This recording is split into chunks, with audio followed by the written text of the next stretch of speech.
You're still watching Good Morning Nigeria live on the network service of the NTA, and to continue our discussion on evacuation of Nigerians from Sudan, here's an excerpt of our previous discussion on the topic put together by Oyeyemi Ajayi.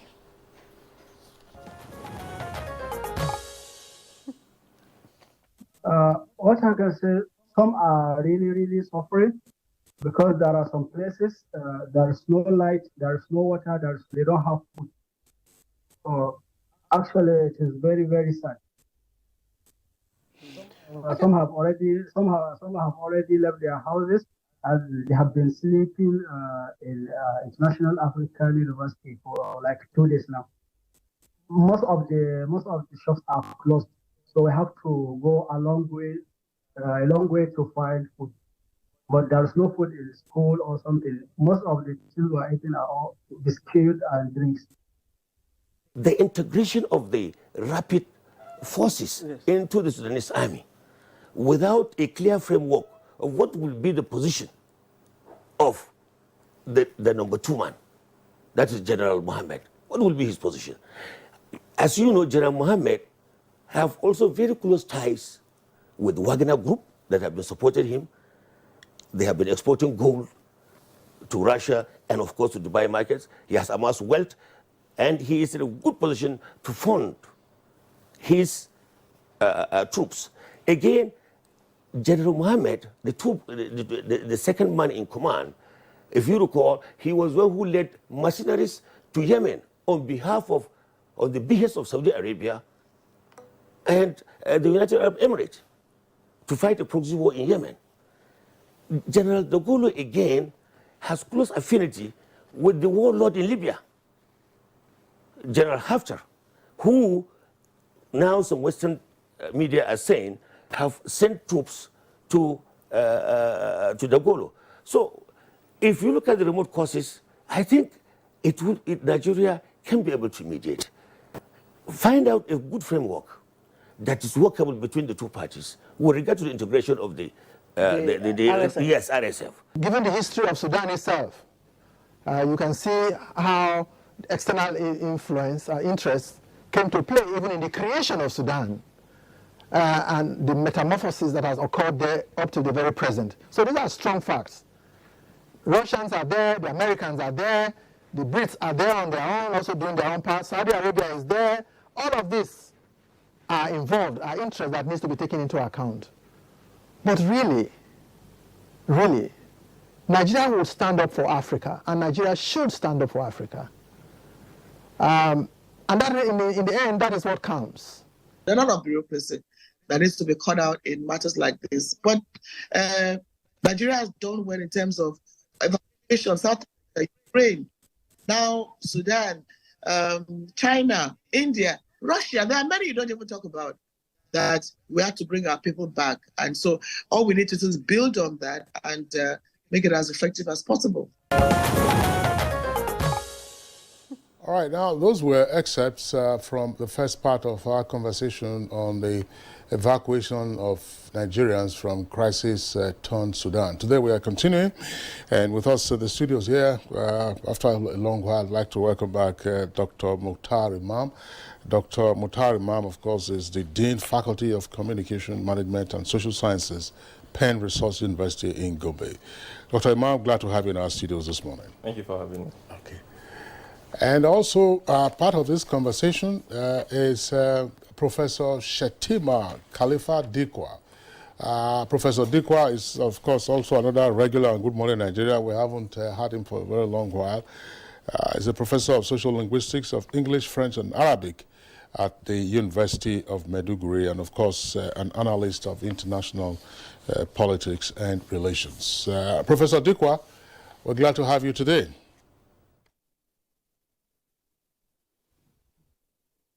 Thank you very much. Thank you very much, Kinsley. Quite a while.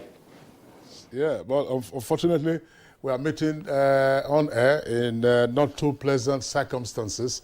We understand that you have a number of relatives who are living in Sudan.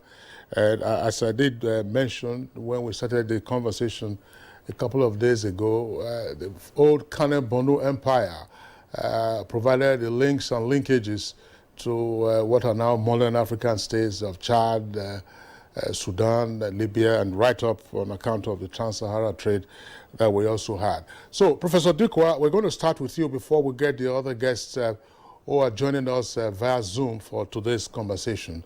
What are you learning from your relatives or those who you have a close affinity with who are currently in Sudan? How safe are they? Thank you, Kinsley. And I think you're in John with you today, co-anchoring. I'm daily in contact with them. And like you earlier mentioned, in terms of history of Kano Borno, prior to the practitioner of the continent at the Berlin Conference. That is the way they shared the continent like a cake. So we are connected directly with Sudan, southern Libya, and all the people around there. That is what is there is that this thing has been on for long, and that unfortunately the head, the president, the transitional president, has not been consistent in the agreements. Therefore, trying to get rid of his second in command, who is also a general in charge of the paramilitary, and that was the head also of the Janjaweed during the period of Omar al-Bashir. So some of us know our history, like Kinsley too, and our geographies. And right now in Darfur is neighboring places for Jenaina as a state capital. Jenaina, you have from the borders of Chad, you have Gosbeda, Wadai, and so on. They are there. So it is there, has been there. Sudan has been at war for a long time, but people did not realize. And it's also part of the creation of crisis for the continent, for the economic interests of those who are not mentioned from outside and so on. And that is the thing. It has to do with greed of the leaders, and then what others, outsiders, wanted to have. Sudan has gold, has oil, has also gum arabic of tremendous quantity. And again, when you look at the map, it is already, the entire place is already at war. So Egypt has had its own challenge. Look at Ethiopia. You have South Sudan that has gone but has not been able to be peaceful. Again, fighting it again between the leader Salva Kiir and his deputy Marshall. And we also have Uganda, Central African Republic. All these places are fighting insurgencies and sent to us. And that is the basic thing that I kept hammering on Nigeria to never set back, because Nigeria is a big brother. Never allow anybody else from outside to come before Nigeria. No country in this world that will do with Africa without, first of all, thinking of Nigeria as the greatest country, the greatest economy. And therefore, the slowness and insensitiveness of the past few years over issues affecting the continent has not been good for us in diplomatic terms. And therefore, Nigeria, despite its own internal challenges, should not just forget about its consistency, the main consistency, which is the continent of Africa, and Africa is the continent of the future, recognized by the United Nations, Europe, and even America. Let me listen to some of your questions again, Kinsley. Many thanks, Professor Dikwa, for that opening statement there. Let's quickly come to the studio now. We have Dr. Imam right here. Doctor, I'm sure you've been following, the situation in Sudan. And then you heard Professor Dikwa talk about the fact that Sudan has been in a war situation for a very long time. Looking at where we are at the moment, and then efforts by the Nigerian government to get Nigerians out of that country, how would you put your situation in your own view? Where do you think we are at the moment? Well, I think statements have been made from those in position of authority. I listened to Abika Dabiri, beyond just the excerpts which you played earlier, even on her Twitter handle, the pictures of some of the buses that the government is trying to secure for the evacuation of Nigerians in Sudan. Of course, there were some of the letters, that the correspondence between our emissaries there and, of course, the Ministry of Foreign Affairs here with respect to the logistics and all of that. So I think on that front, the government is doing what it can to ensure the safe evacuation of Nigerians from Sudan. As has been rightly mentioned, Sudan has been in turmoil for a while. Starting from the early 1920s and so on and so forth, with the first Anyanya civil war which took place in Sudan, and then of course to the second civil war. All of these things have basically played out over time, and of course, as we may know, there are basically three distinct factors that have driven or that drove the first civil war in Sudan. First of all is the political discontent that has basically played out as a result of the colonial incursion, as a result of other factors as well. The second reason is basically the ethno-religious coloration that has been given to the crisis situation. I call it a coloration because it is a creation. The first factor is obviously the political discontent. And then, of course, the third factor you have is the external interference, which we have seen play out in most cases. Recall that the second civil war in Sudan basically came right after independence, or a year after Sudan got independence. So you will come to realize that Sudan, just like all other states within the African continent, has basically had its fair share of external interferences and so on and so forth. So these are part of the reasons that drove the first civil war in Sudan. Of course, the first civil war caused the second civil war. And it is the spirit of all of these factors that are hovering around the head of the Sudanese and the Sudan entity is what exactly has created the current situation we're witnessing. And this is not distinct to Sudan alone. It is a disease that has affected African politics. You see, where there isn't a legitimacy as far as leadership is concerned, this is the kind of outcome that you begin to witness. And these are some of the things that the likes of the late Ali Mazrui has tried to talk about, to try to persuade African leaders to move away from this ilk of wanting to hold on to leadership for the rest of their life. The sit-tight syndrome. It has plagued African politics so much that it has delegitimized leadership in most spheres in Africa. And that's the reason why a lot of people are embracing the alternatives to democracy. Beyond just the democratic reversals that we're witnessing around Africa and even the rest of the world, there is that factor of leadership, of people wanting to hold on to leadership for the rest of their lives. You listen to people like Yoweri Museveni in Uganda, who will tell you that it is only a fool that will leave the office through the ballot. How else do you want to go? Through the bullets? You find, you look around you, people are in office 30, 35, 40 years. What are you doing? And yet you claim that you are a product of a democratic or a democratization system.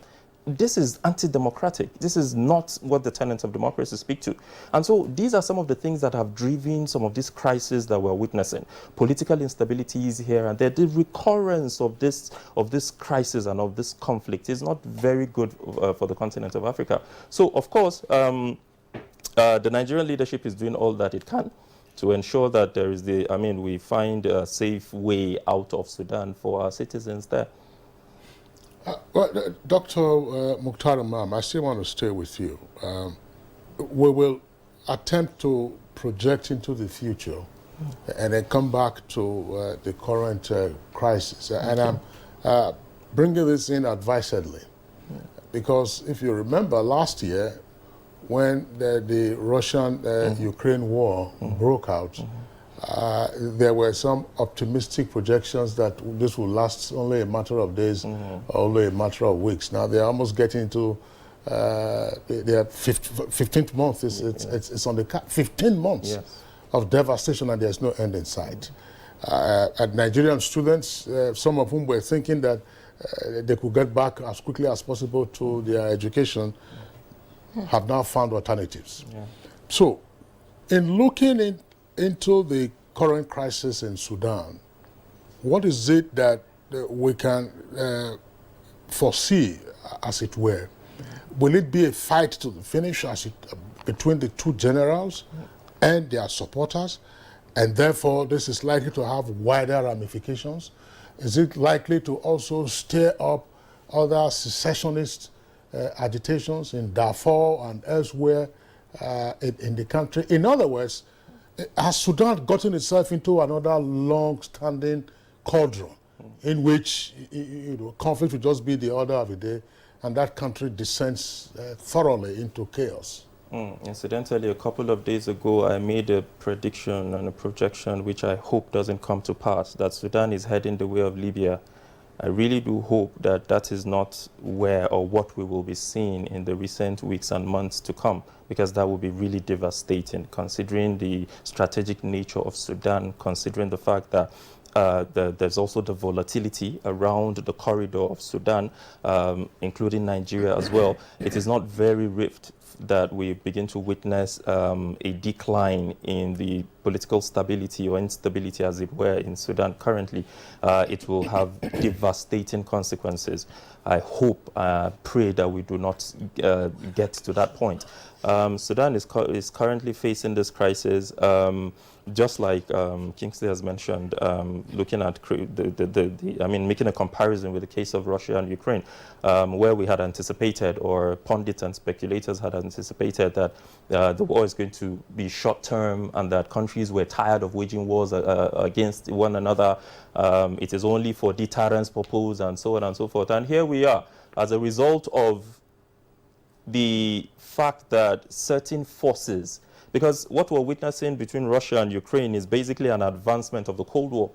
This is a prolonged Cold War. This is external forces using these countries as proxies to fight war. Well, Russia, with the exception of Russia, which basically is trying to wax strong and rebuild the old Soviet Union. But the truth of the matter is, wherever you find that you have external forces fueling crisis, and mind you, in every crisis situation, there are profiteers. There are people who profit from conflict situation and would want this conflict to continue. As a matter of fact, you hear these people will tell you that peace creates conundrum. You know, it is only in crisis situation that they really know how to project and develop policy plans and so on and so forth, which is unfortunate. You cannot feed off of the back of people who, the military-industrial complex, for example, is a profiteer from this sort of crisis. John McCain, the late John McCain, in 2015 alone, his company, which is one of the biggest in the military-industrial complexes in the world, made over $60 billion from sales of arms. Where do they take these arms to? They're not taking them to their backyard. They're taking them out there. And so you find that these are the sort of situations that the world needs to begin to look away from. And it is quite important that we learn from history, because if we do not, we're condemned to repeating the mistakes of the past. Sudan should have seen clearly what has happened in Libya, what is happening in Yemen, what is happening in Iraq, what has happened in Syria, and so on and so forth, and be able to pick a cue from that and set a path where they will be able to progress, into the next phase of development. Now, where we begin to witness this sort of things, in every war situation, there isn't predicting what the next 24 hours will bring. You cannot do that. But the truth of the matter is that while we cannot predict that, we can also say with all certainty that no war has ever ended on the battlefield. Every war has always ended around the table. And so the leadership needs to begin to recognize this. This consistent incursion of the military into the political space is not healthy at all. And again, that should answer the other part of your question. You see, coup has this bushfire effect. When you look at the coups that came to Africa from the 1950s, when the age of independence, you will see that virtually all the coups happened within the space of 1 to 2 years. It happened here, it happened there, and then it kept moving and kept moving. But again, Considering the fact that Nigerians have, again, this is where I congratulate Nigerians, regardless of the shortcomings in our elections, in the just concluded elections, that Nigerians have embraced the alternative to, have embraced democracy and have refused the alternatives, saying that we will stick to the democratization process, and this is where we hope to advance. It's a good thing that we're beginning to grow that in our political psyche. It goes to tell what the younger generation are hoping to or aspiring to, and that tells us that we will be able to be optimistic with respect to Nigeria. But as far as other smaller African countries are concerned, we're seeing these things play out.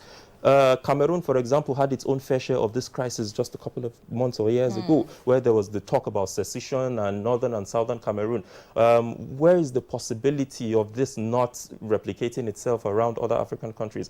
Well, really hoping that these things are nipped in the bud and we find a way around it, because Africa is plagued with this crisis, the recurrent decimal of political instability, which is created as a result of the illegitimate leadership we have across board, and so on and so forth. And I think this is it's high time we do all these things. Okay, yes, doing away with it. Many thanks, Dr. Imam. Professor Dikwa, I'll come back to you now.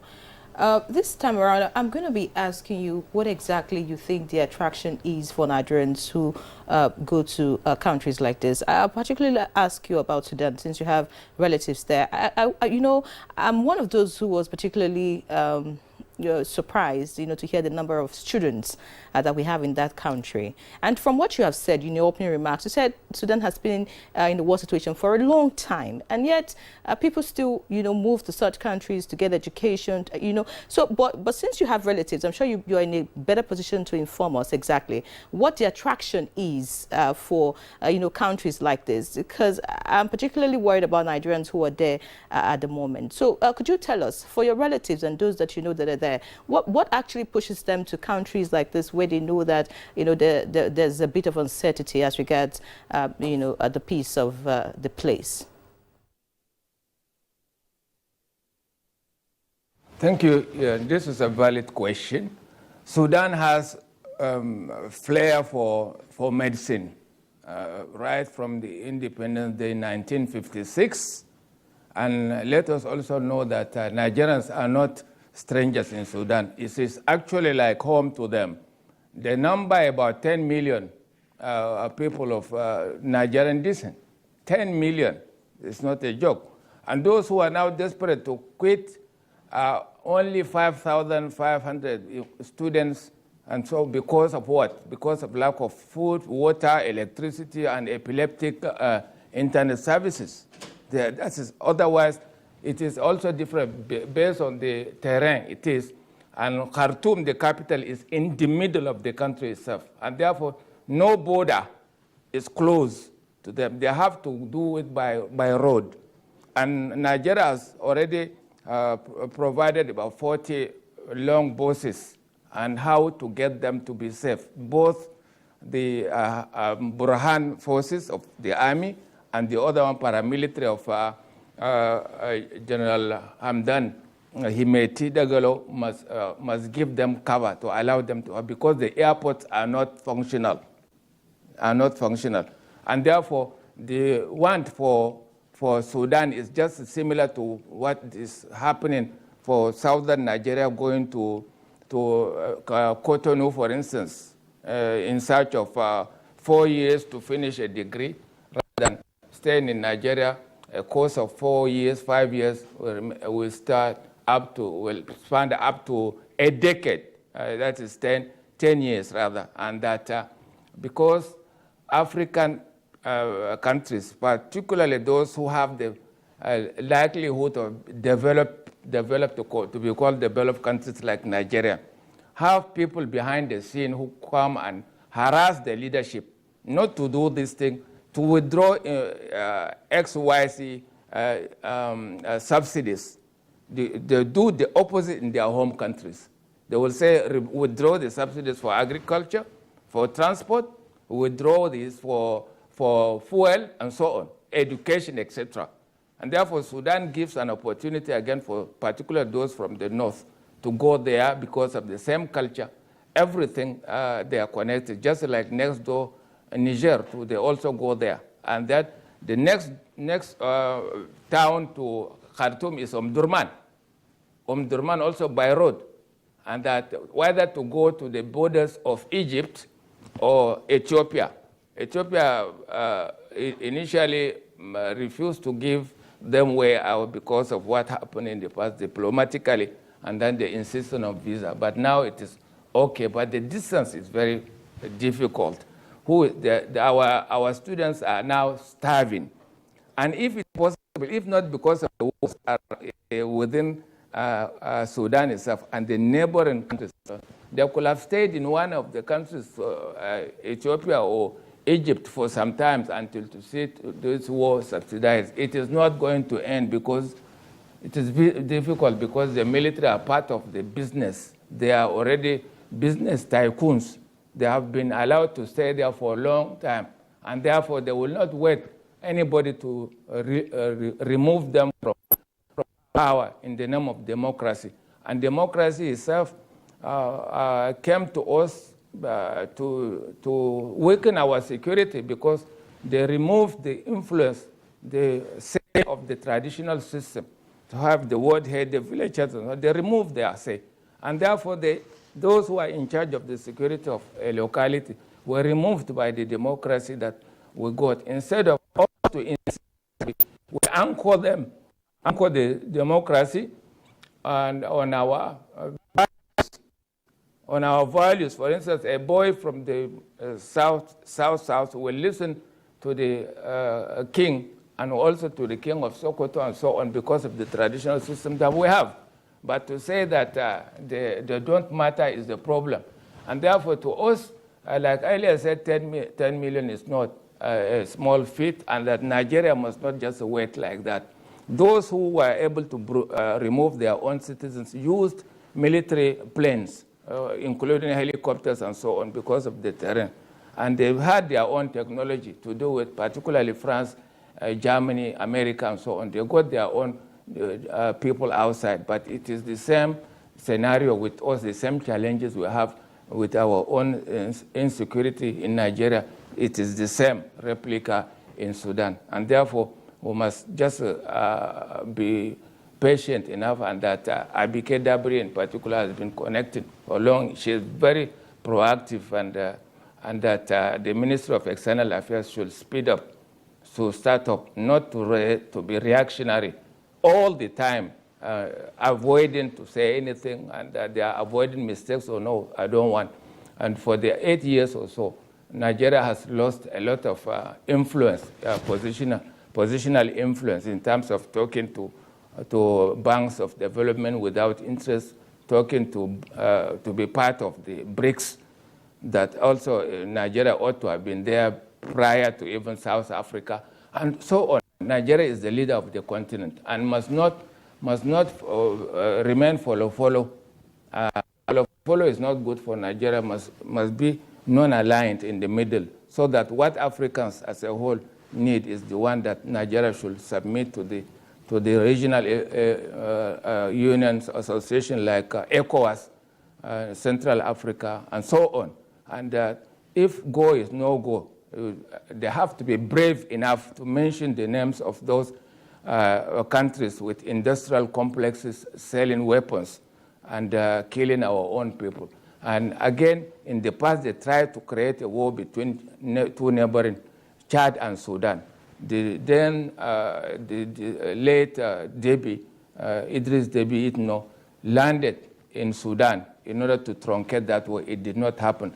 Again, the same devil's advocates wanted to create a war between Sudan and Egypt. The president of Sudan landed in Egypt and blocked the war from happening. They tried with Ethiopia over the dam, Renaissance Dam of water that they had all agreed to do. And they wanted to create a war by hook or crook, the way they created in Yemen, in order to sell weapons. Because why? All these developing countries are broke. They need money. They are broke, let us be said.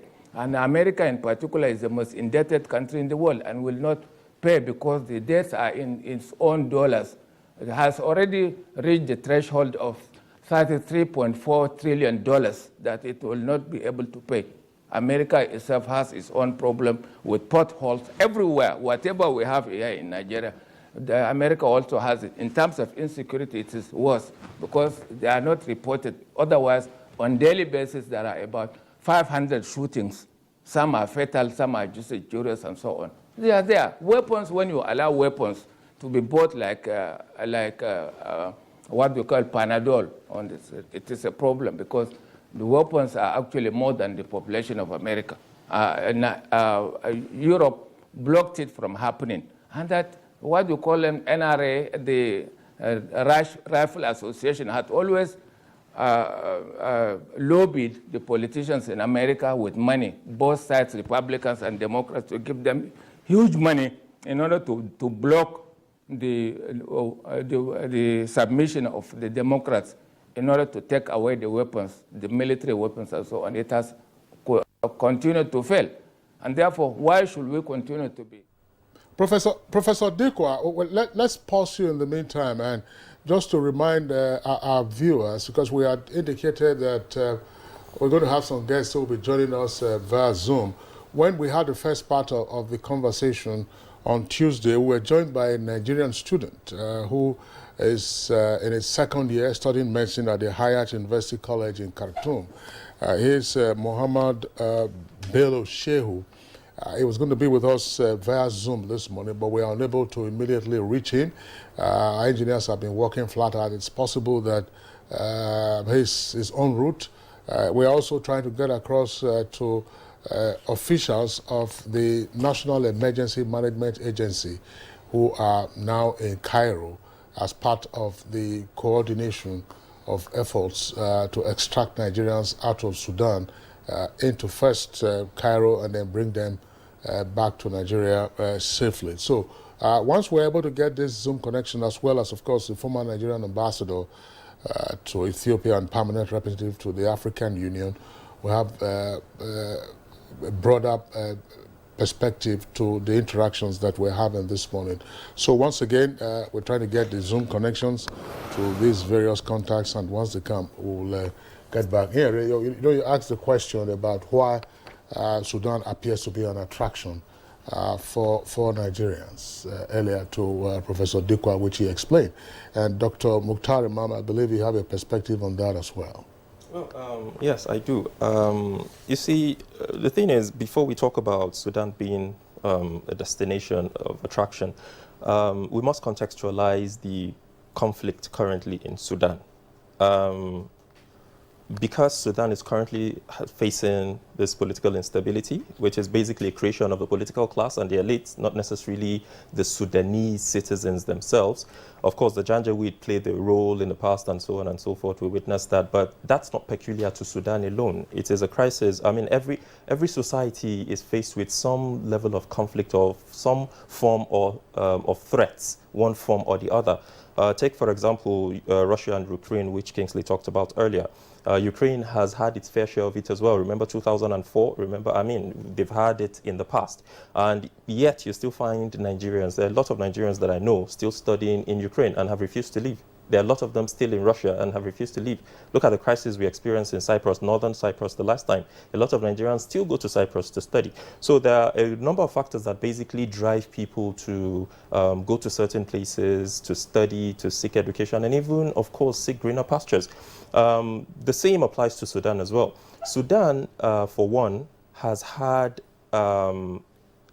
been a citadel of learning because of its proximity to countries that have that basically evolved through intellectual struggles.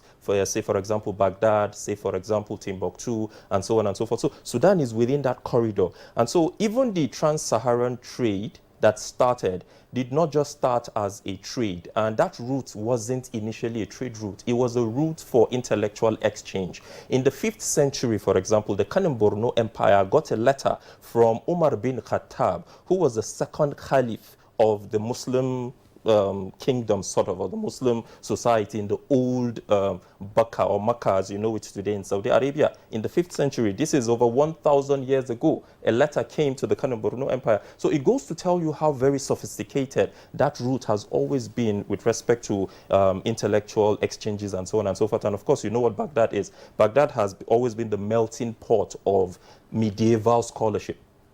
Ibn Sanai, for example, people who created Ibn Jalbri, for example, algebra, which you know, and so Alkaline. These are all Islamic medieval scholars who evolved from the old Baghdad and, of course, Timbuktu. And so Sudan has always had that flair for being a center of learning. And then, of course, to recent history, you will come to realize that Sudan basically started its expedition, so to speak, for lack of a better word, into the intellectual realm of what we call modern university systems. Almost half a century before Nigeria got its first university, Sudan had its first university.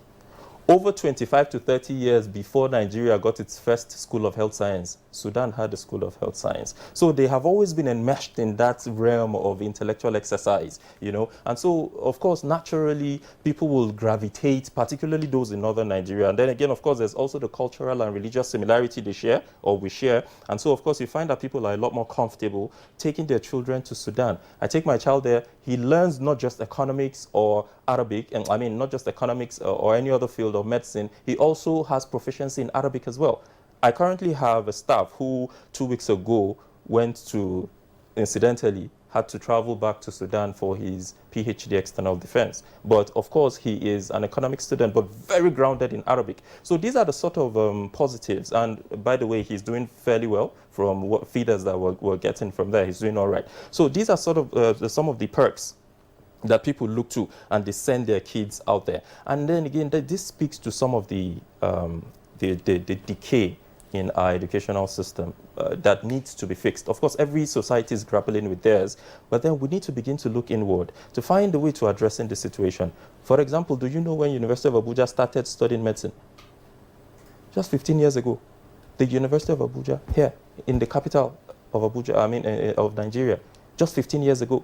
Now, Nile University is one of the only universities where BASE started last year that was also where people could go and study medicine as well. The school fee, the tuition alone in Nile University is about 6 million. Hostel accommodation is 1.5 million. What will your child eat? This is a 6-7 year program. You know, this is not to cast aspersion on any institution, but then again, of course, this is the reality on the ground. So, I mean, people will seek alternatives naturally. And because Sudan is one place where people know that they do not compromise standards and that they will not bring you a rotting cadaver to your children to experiment on, people would rather go there because they don't compromise standards. Standard is standard. And this, they have the personnel, they have people with the intellectual capability to deliver. And so people would rather go there. Their results are of high quality. And so people, whatever certificate comes out of these institutions are highly regarded across the world. I mean, look what is happening. Go to NYSC camp and see. Students who come from medical school or who study medicine in Sudan are the ones that are taken to very critical places in this country. I know firsthand, and I'm telling you.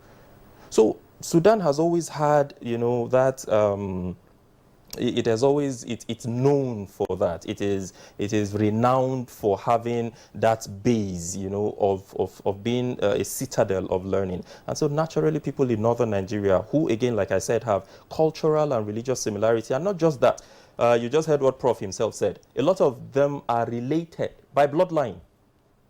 You know, so naturally people would want to go to these places to learn and come back with results that are credible. You know? Beautiful.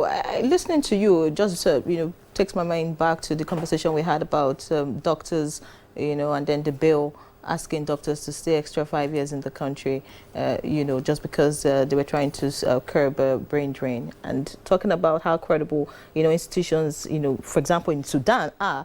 I think that's the direction we should be looking at, you know, how we could actually get our education system, you know, first class, and then get graduates who are... I was going to go there. You see, the truth of the matter is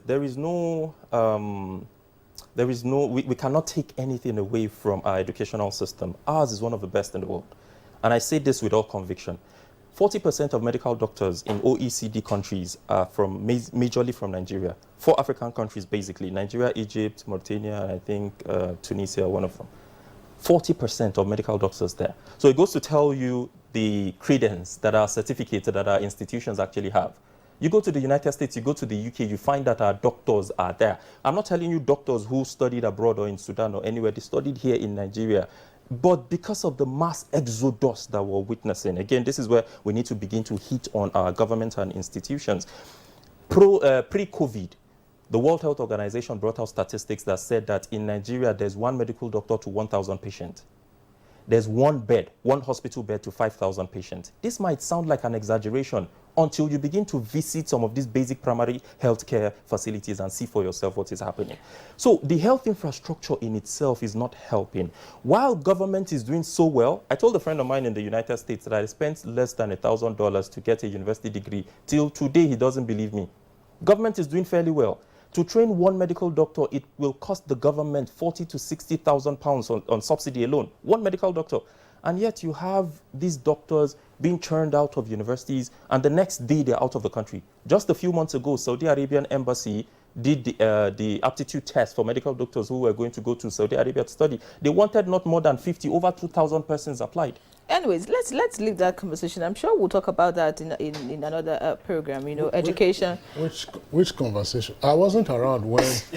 Yeah, I wasn't around. I was on. It was curious. When you had that conversation, and I didn't listen in. I have my own very strong views about our proposal. I think it's been wrapped up in a great deal of emotionalism, without factoring in some of the economic issues, as well as the quality and standard of living of the Nigerian itself, himself or herself.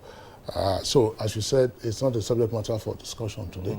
So we'll leave it. When the opportunity comes, and hopefully if I'm on air, I will have the opportunity of raising, of making my own addition. Look, with some time, let me just throw this in.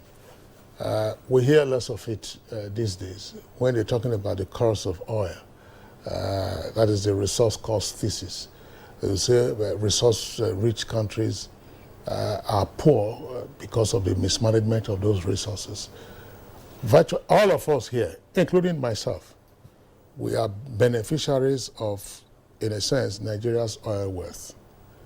Went to university, virtually free, tuition free. Tuition free. Yeah. Some of us also had the benefit, some had benefit of additional scholarships and bursary on top of that. So, we wait. Anyway, that's a subject matter for another day. Well, your time was actually far better than my time, and for my children, we are planning ahead, and because I don't think the government has anybody in its plans anymore. You're able to plan ahead because the government gave you a head start. Environment for you.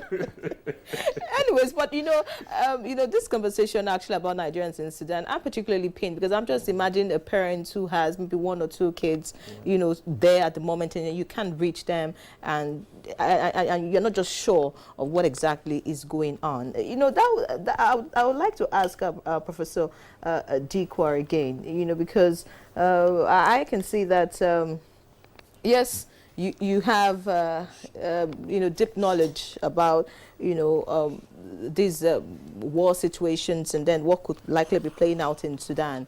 You said you cannot reach your relatives, but I just want you to tell us, what is it like, at the moment for you, knowing that, you have relatives in Sudan, you cannot reach them, and from the reports we're getting, just 750 have been able to get out of that place to Egypt, and the ceasefire ended yesterday. I mean, just let us know exactly what the situation is like for you, and what are your expectations, at the end of the day. The most important aspect of it now that the feuding, the forces have agreed to extend the ceasefire by 3 days. and therefore it will be possible for us to get all of them out.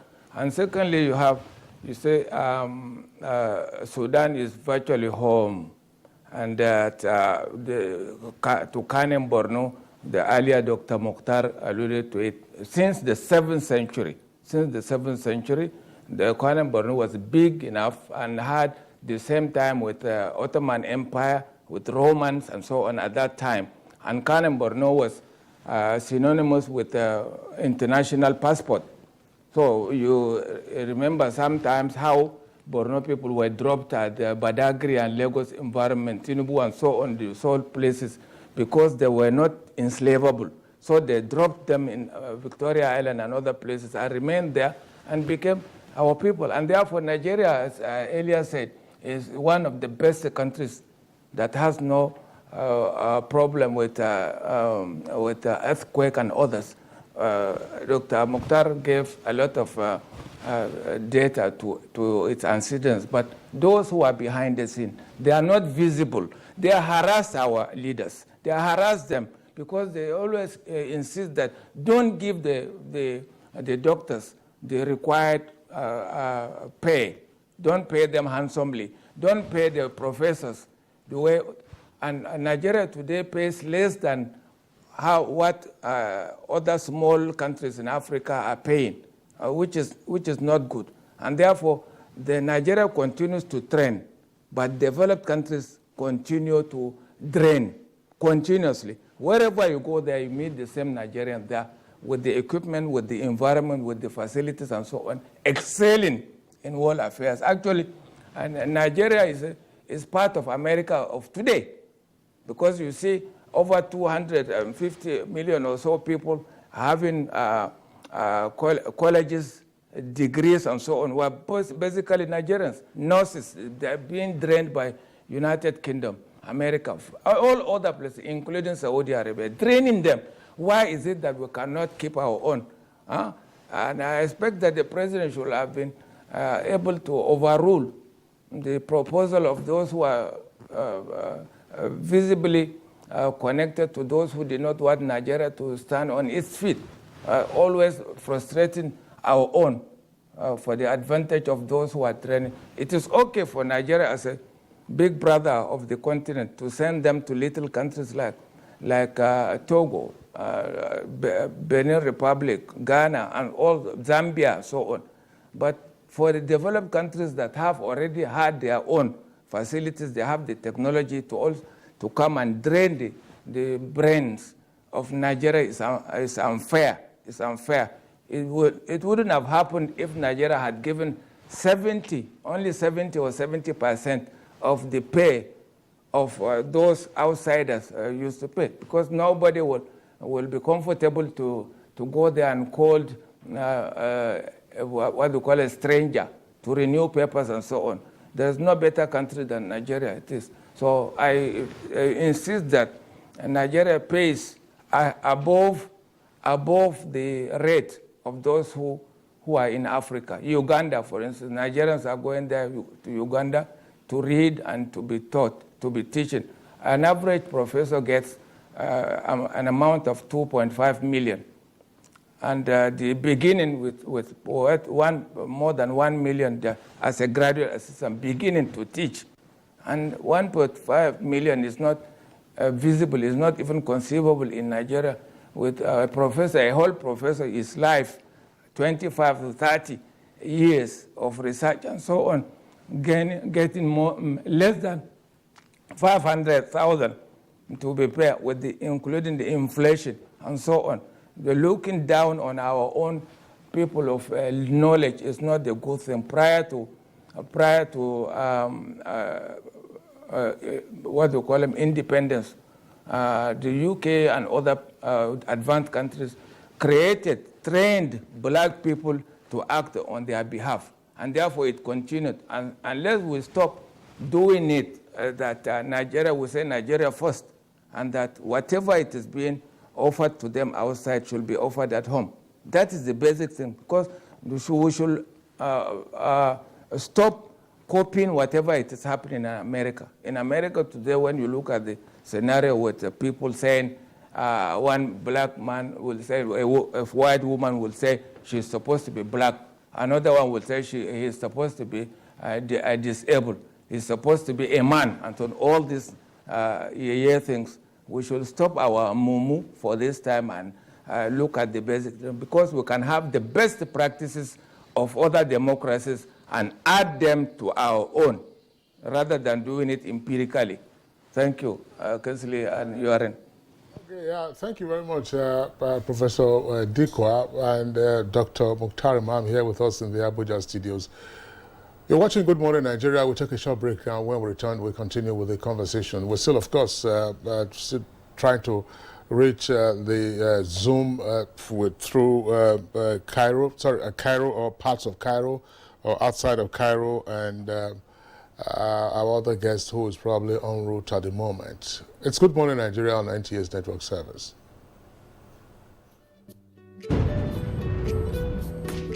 Bye, Mom. He's going to play in this weather. Why did you let him go? He might fall ill. And if he doesn't go out for practice, how will he win more trophies? To protect our family from illness-causing germs during the rainy season, we use Dettol soap every day. Dettol with Germ Defense gives you protection. Raining season brings a lot of germs, and Dettol soap's Germ Defense protects you from up to 100 illness-causing germs. Dettol soap is endorsed by the Nigerian Medical Association. Be Dettol sure. My name is Mary Jolet, and I am from Ogun State, but I'm based in Lagos. I've just recently taken a trip to Ibadan, and in returning I decided to take the train. So I said, I'm not so sure, but I'm willing to try. We thank God that the commencement of this present administration, railway was at a very, very low ebb. And when they came, they took the bull by the horn. And I'm really happy that I tried. This was probably the most seamless journey I've had since I've been in Nigeria. For example, the train left on time. I was not expecting it to leave on time. 8 a.m., we were on the move. I think it's an amazing alternative to being on the road, especially with just the traffic. It's quite intense, there's insecurity, and it would be amazing to see the government invest a bit more into more trains going into other cities and states. It would really free up the congestion that takes place on the road and leisure type of experience within Nigeria. REFARM is the umbrella association of the over 12 million Nigerian rice farmers. Through the administration of good and quality extension services, the Nigerian rice farmer has imbibed good agronomic practices, as a result of which the average yield per hectare, which used to be 1 ton as at 2015, is today 5 metric tons. This has resulted to the increase of the national production from 3 million per annum to 9 million tons per annum. As a result of this, today Nigeria is the largest producer of rice in Africa. Since the beginning of 2015, or the beginning of Ankobora program, Nigeria has officially not imported any rice into the country. All these successes could not have been achieved without the political will of Mr. President.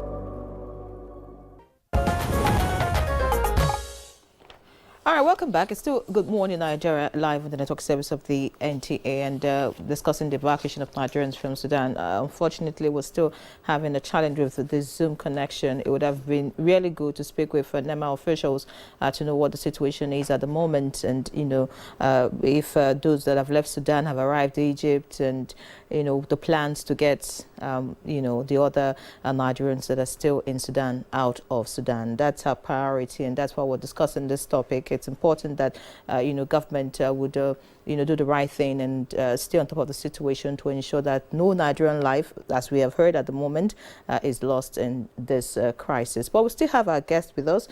We have Dr. Imam and Professor Dikwa, who joins us from Maiduguri, still with us. But I'll just quickly go to Dr. Imam now.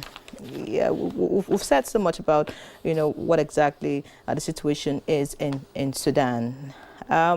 I also have some concerns, and I'm sure that some Nigerians would have the same concerns. What are the measures you think that we should put in place? We've already said that yes, there's a connection between people in Sudan and Nigeria. Now there's a crisis there.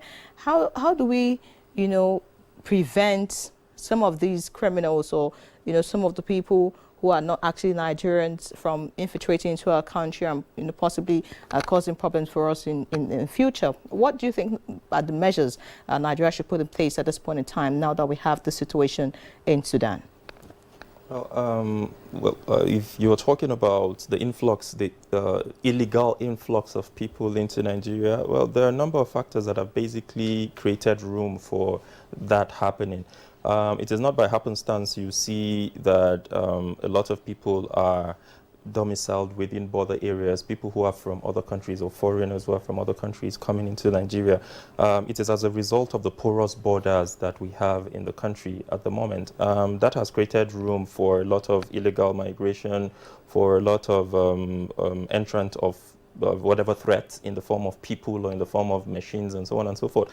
For example, it was as a result of the fallout of the toppling and the murder of Muammar Gaddafi in Libya that we began to witness the influx of small and light weapons because, of course, we did a survey at the time and we found that there were over 500 million small and light weapons in Libya alone. That is a population of not more than 30 million people. There was one RPG rifle to 5 families in Libya after Gaddafi fell because he had a cache of weapons.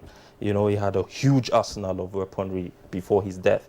And the invaders did not take that into account when they toppled the administration of the government.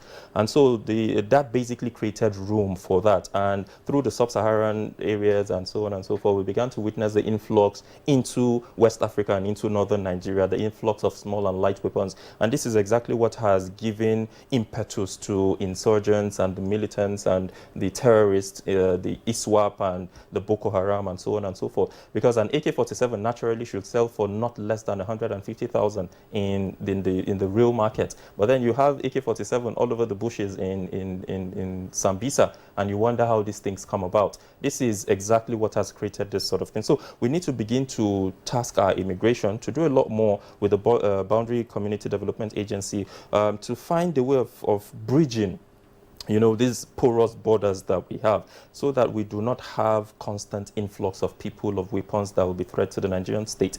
And then again, on the flip side, if you're trying to talk about people who would come in as part of Nigerians into Nigeria because we're evacuating our citizens, I think it's also a part of the lapse that our foreign emissaries have. Nigeria's embassies abroad need to be up and doing with respect to documentation.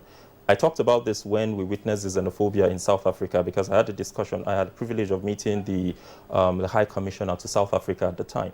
And part of the things in confidence he told me was that documentation has always been a problem for them in South Africa. So you do not even know the exact amount of your citizens in that country. Some Nigerians will go in illegally, and for those who will not even come in illegally, you have a problem with the bureaucracy in our embassies in this country. So a lot more needs to be done with respect to documentation so that we know exactly who is where. And when something happens, we know what measures to take. We know who to hold responsible. Not just because somebody looks like Nigerian, talks like Nigerian, and he perpetrates an act, and then the world or these countries begin to shout that Nigerians have done such and such and such. And because he lives within a community where there are Nigerians, they begin to ascribe these actions to Nigerians. So I think in that respect, again, a lot more needs to be done. And Nigerians on their own need to begin to behave themselves. You know, you cannot just go to someone else's country and act with impunity. And so, well, with respect to that, I think those are some of the measures that can be taken to nip these things in the bud. Well, Dr. Imam, thank you very much for your perspective. But I want to return to an issue that I threw in a while ago in the course of the conversation, namely the prospects for an early cessation of the hostilities between the two warring sides. The more one looks at it, the more bleak the prospects are. Yes. Now, assuming by some magic the two sides were to say, no problem, no more fighting, will settle in. The fact that they have had this open conflict means that rivalry will always be there. So, and the absorption of the rapid support forces into the armed forces might be delayed. Yes. And if the two continue to exist side by side, who takes charge and who funds, who gets armed, who gets the preference. In other words, there could what we might be seeing there could be a balance of terror between the armed forces and the rapid support forces. In other words, Sudan might be in for some long time of instability on account of this, which brings me to a point.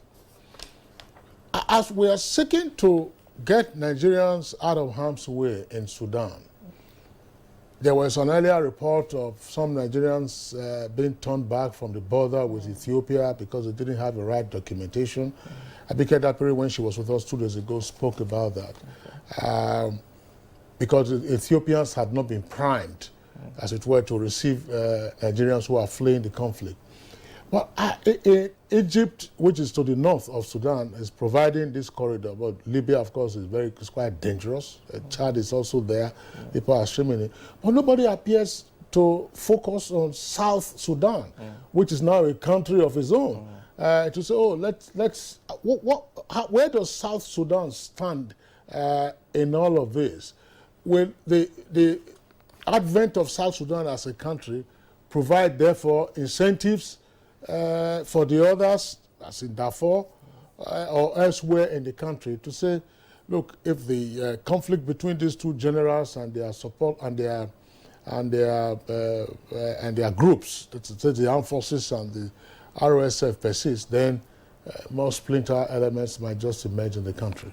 Yes, well, I think from my perspective, with respect to foreigners, as far as seeking asylum in South Sudan is concerned, let's start from that up till the first part of your question. I think we will be witnessing the influx of citizens of Sudan into South Sudan, which has already started, by the way.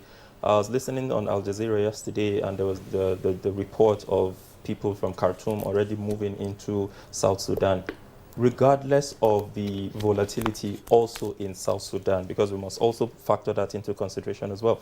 The fact that this has happened in Sudan doesn't rule out completely the tendency of it not replicating. Again, recall what I talked about, the bushfire effect, especially given the fact that South Sudan is on the brink of this sort of crisis on its own. And so, regardless of all of that situation, there are reports of people, citizens of Sudan, moving into South Sudan to seek asylum. We're witnessing this happening already. Naturally, people will gravitate. You see, the first response to any crisis situation, as far as people is concerned, as far as humans are concerned, is panic. This is exactly what you have with economy, for example. When there is speculation and so on, all you get is volatility and there's a shock in the market. This is exactly how people naturally respond to any panic situation. So people are moving into the first place that they can find shelter. The first place, that is the survival instinct kicking in. And so people are moving towards South Sudan. But as far as foreigners are concerned, South Sudan isn't an option. Because moving through South Sudan and trying to find your way out through South Sudan, it doesn't necessarily, when you look at the geography of the entire area, it doesn't necessarily give you a route to coming into, say, Nigeria, for example. So countries such as Egypt, like Ethiopia, are places where people or governments feel a lot more comfortable taking their citizens and then evacuating them from these places. That's one. The second issue, you see, wherever you create a parallel military force, this is the sort of outcome that you get. This was what General Babangida did, for example, when he created the parallel outfit, which I cannot remember what it's called now. I think there was an attempt to create that. It was called the National Guard. Remember, they were taken to Maiduguri for training. Exactly. National Guard, yes. Exactly. So I think, you see, wherever there are parallel military establishments, this is the sort of outcome you get. Because ordinarily, recognized institutions have rivalry amongst themselves. Information gathering and sharing is not even done so easily between the NIA and the DSS and the Nigerian military, let alone a parallel force. So this is the sort of outcome that you will get, where the military, and this is where in Africa in particular, these are part of the reasons that creates the lack of professionalism in the military in Africa. And it is not by accident, it is by creation, it was designed. When you look at the structure of military that was bequeathed to Africans by the erstwhile colonial powers, you will come to realize from the administrative army up till the Revolutionary Citizens Army, you find that they created this sort of scenario to exist. And this is exactly what we have inherited, and we have refused to let go of our inheritance. So this is a sort of situation. And to the first issue which you raised, you see, of course, as we say in politics, there is no permanent friend or permanent enemy. It's about permanent interest. But the truth of the matter is, have the interest, or rather, the trigger to the current turmoil, has it been addressed? And what is that trigger? The both of them, General Burhan and his counterpart, are both basically trying to cling on to power. This is something that we must put into context. It is not about conducting election and having somebody win. No, it is about who is going to sit there. Because you see that the same has happened in Burkina Faso and in Mali. And so they are trying to replicate the same, to continue to sit onto power and perhaps become the next Abdel Fattah el-Sisi. This is what we see playing out. And so as a result of that interest, and this is where regional bodies need to begin to step in. Because if the AU and ECOWAS allow this to continue, this fire that is burning on the roof of your neighbor's house might begin to affect yours as well. And so there is that, there's the need for that proactiveness. The AU, the ECOWAS, all of the leaders within the sub-region and indeed the entire African continent need to begin to visit this issue and call these individuals to concerned and address the situation. Because the truth of the matter is, if we allow this to linger on, you see, and citizens, this is where citizens' participation is also very crucial. And where citizens participate wrongly, again, this is the sort of outcome you get.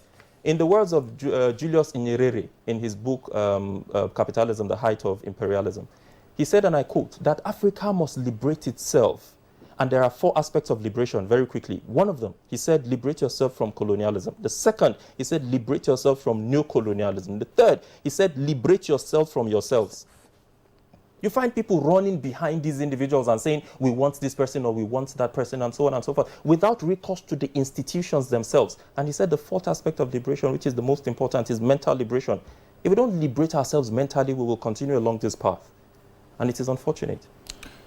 Oh, well, thank you so much, Dr. Imam. I just hope that, that there are lessons that we could learn from this. And I'd like Professor Dikwa, as we begin to round off the conversation now, to please, just from your own point of view, what lessons can Nigeria learn from what is happening in Sudan? From what the doctor has said, the fire that's burning on someone's roof may just, get to yours if we do not put the right things in place. So, what lessons can we learn and what can we begin to do right so that we do not have such a situation in this country?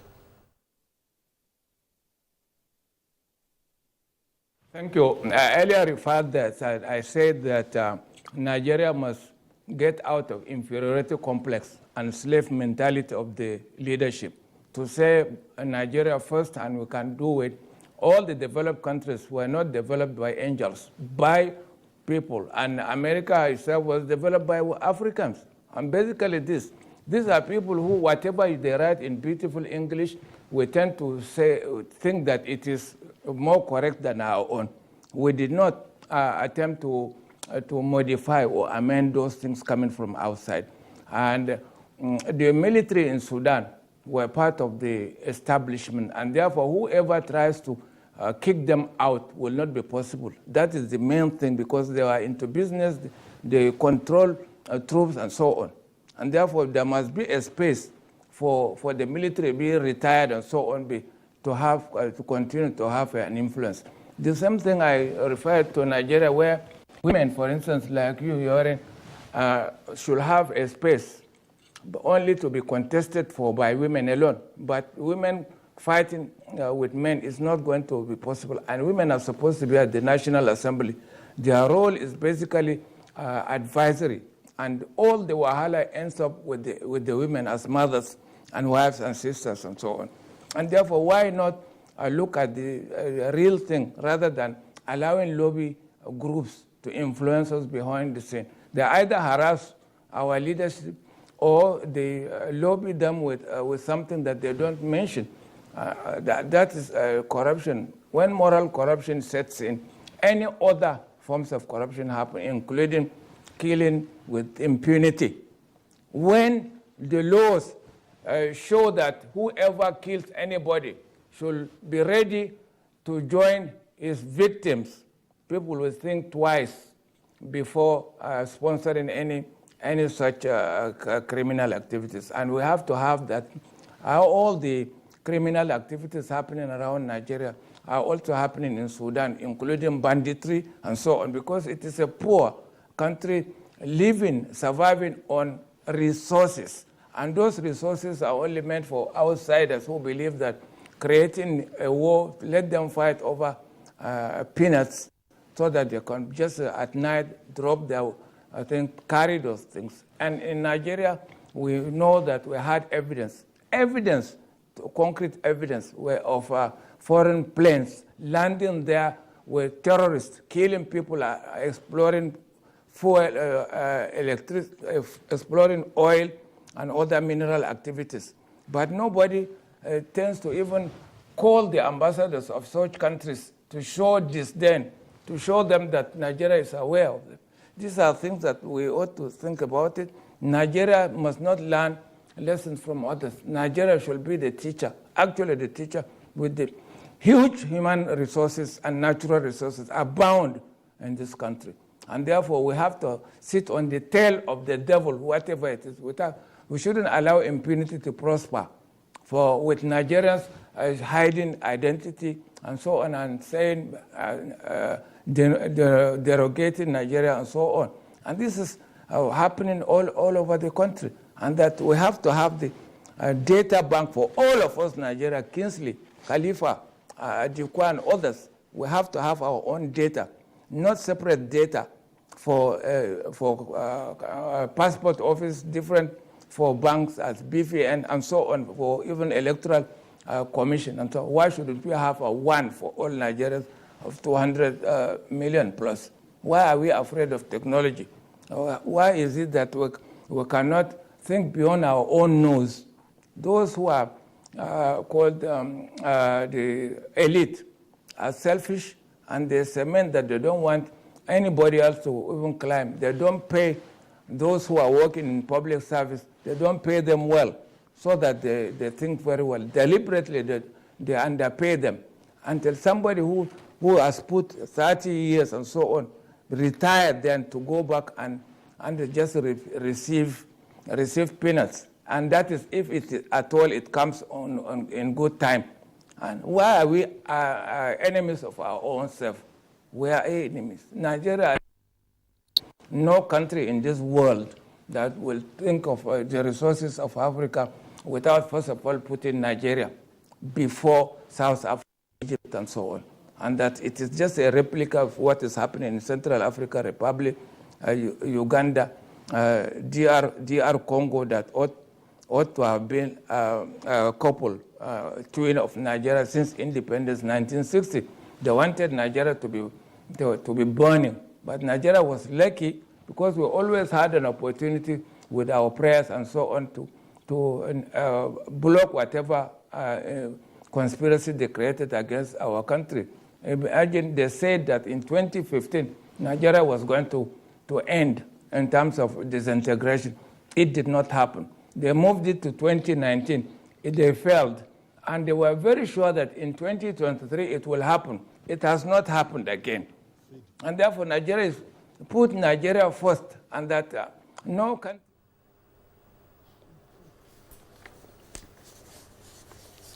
Professor Shettima Dikwa, we would like to thank you for being with us on the conversation this morning. Professor Dikwa joined us from our Maiduguri studios, and he's a professor at the University of Maiduguri. Here at the Abuja studios, we'd like to appreciate Dr. Mukhtar Imam, who is Dean Faculty of Communication and Management Social Sciences at Penn Resource University in Gombe. Dr. Imam, thank you for being with us on the program. And of course, we apologize to our viewers. We were able to get the Zoom that we hoped that we were going to have for the program. Dr. Imam was just telling us that part of the route from Khartoum to Cairo is in mountainous region, and therefore commuting there can be quite tedious. So we understand, therefore, why the communication links haven't quite clicked this morning. So that's it for us on Good Morning Nigeria. We thank you for your understanding and, of course, for being with us. Tomorrow is another day, same time, 7 o'clock in the morning. Do take care of yourselves. I'm Kingsley Osadolo. And I'm Ian Ray. John, do have a great day.